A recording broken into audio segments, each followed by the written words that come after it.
Welcome to St. Hosea Hermitage. It's me, your Kuya Mel, continuing on our second part of our recollection and our topic, When Bad Things Happen to Good People.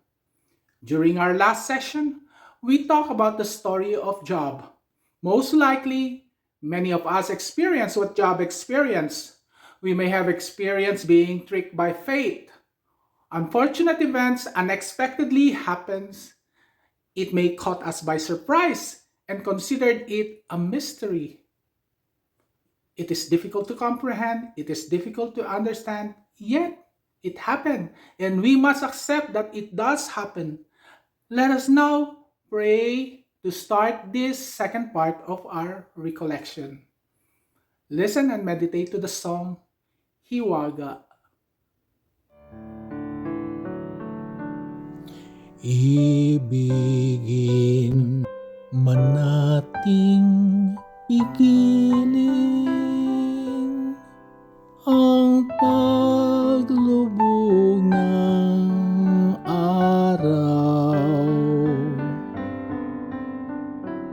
ang marahang pagkain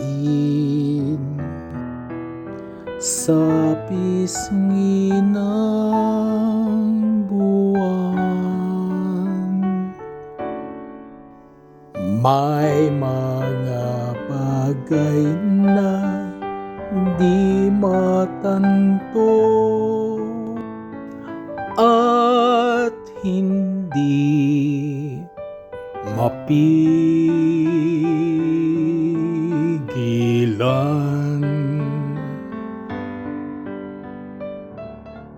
Ibig man nating yakapin ang lawak ng dagat at sadyang hulihin ang pagkurap ng tala. May mga bagay na di mahuli at hindi masansala.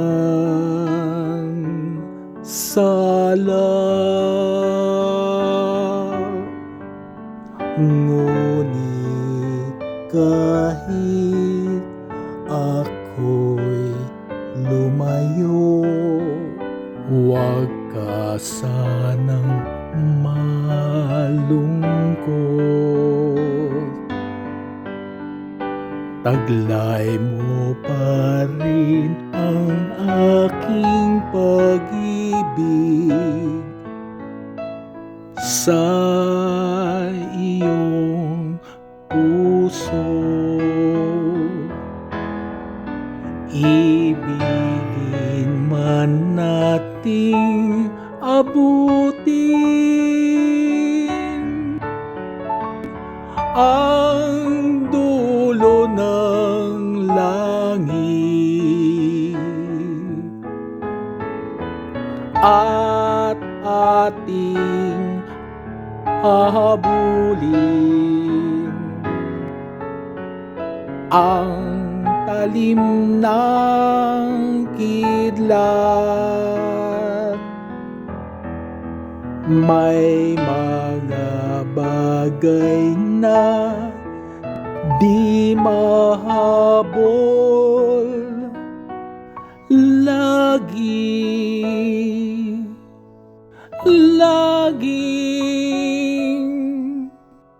laging isang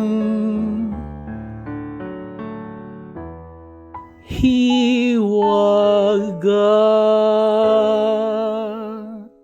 Life is indeed a mystery, especially at times when bad things happen to us, even if it's not our fault, whether we like it or not.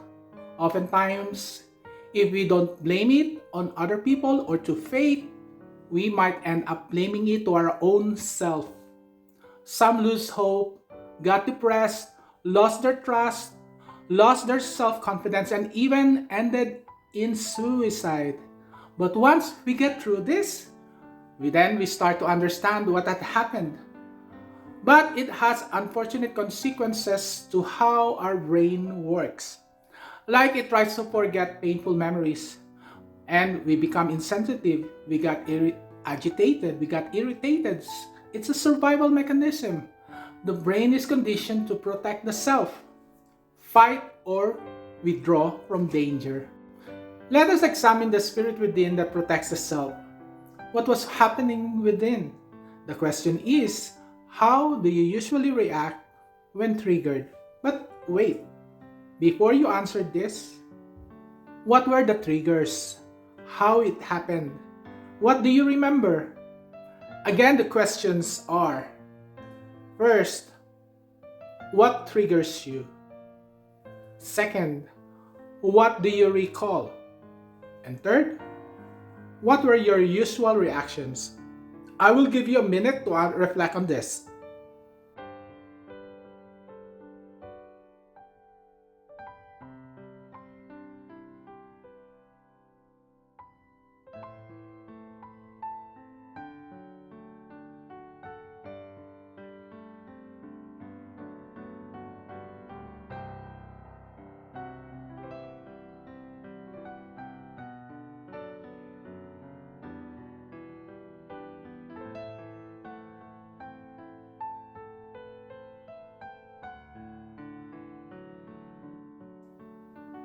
I will start sharing my story to give you an idea to help you recall this experience. If you have been watching my other recollections, you probably know those bad things that happened to me with all my ex-partners. Most significant is when I left my secured and stable life in the Philippines and migrated to Canada, forgetting my own welfare, so long as to give my estranged partner the opportunity for a better life. And sad to say, he left me for another man. Though I wanted to forgive him, but it was difficult. I was full of shame, embarrassed to myself. How I realized my stupidity to live a secured and promising future. Did I sound bitter? It's because the memory was bitter. It's the bitterness of the orphan within. Yet, the jester in me, the trickster, was laughing at me, laughing at myself. But it makes the yoke lighter, or else I will go crazy. This jester in me is also called the trickster, an archetype in our collective unconscious. That is why in the midst of hardship and misfortunes, we find time to laugh and have fun. It suits the spirit. When this trickster manifests itself, it is trying to wake us up to the realities of life, to expose our naivety and sometimes our stupidity so we get to know the truth. If we don't listen to the trickster, it will always manifest itself. Whenever we fail, we continue being naive or too confident and proud. The trickster is relentless in tricking us. It is telling us to be strong and resilient. But how? By invoking the hero within. Let your hero within thrive, for the hero is strong in his faith that even death and martyrdom he would face to defend and protect what is right and true. This is the hero archetype of Carl Jung. The hero is within, when you have the courage to fight and stand up for yourself and others. Do not let anyone offend you. Do not tolerate a wrong done to you. That is the hero. But the path to becoming a hero is not easy. We will need the spirit of the wise, or known as the archetype of the sage. These archetypes are embedded in our collective unconscious. Our collective unconscious is actually a depository of collective memories of wisdom passed on from generations to generations. It teaches us to survive the realities of life, the harsh realities of our existence. It is, in fact, a grace from God. From our unconscious rises our faith. through the teachings passed on to us by our ancestors, parents, schools, or the church. This faith given us becomes faith owned. From their teachings, we are guided by the spirit of wisdom towards the right path. But how are we going to do this? It will manifest by itself when you experience the summit of your sufferings. At times, when you start to think and discern, while the orphan within is crying or whining, or while the trickster is laughing at your misfortunes, trying to keep you from losing your mind, trying to understand what had happened. Now, let us spend a moment to reflect and meditate.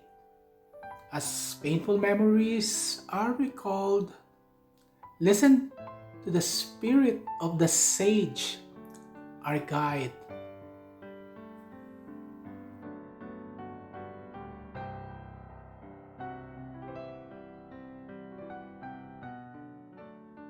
Huwag kang mangamba. Huwag kang matakot. Hindi kita iniwan. Hindi kita iiwan. Sa gitna ng panganib, naroroon ako. Magunaw man ang mundo, yakap-yakap kita. Kung pakiramdam mo ay nawala na lahat ang sayo at wala ka nang maibigay, alalahanin mo, ako ang iyong hininga at ang iyong buhay. Magtiwala ka, kasama mo ako.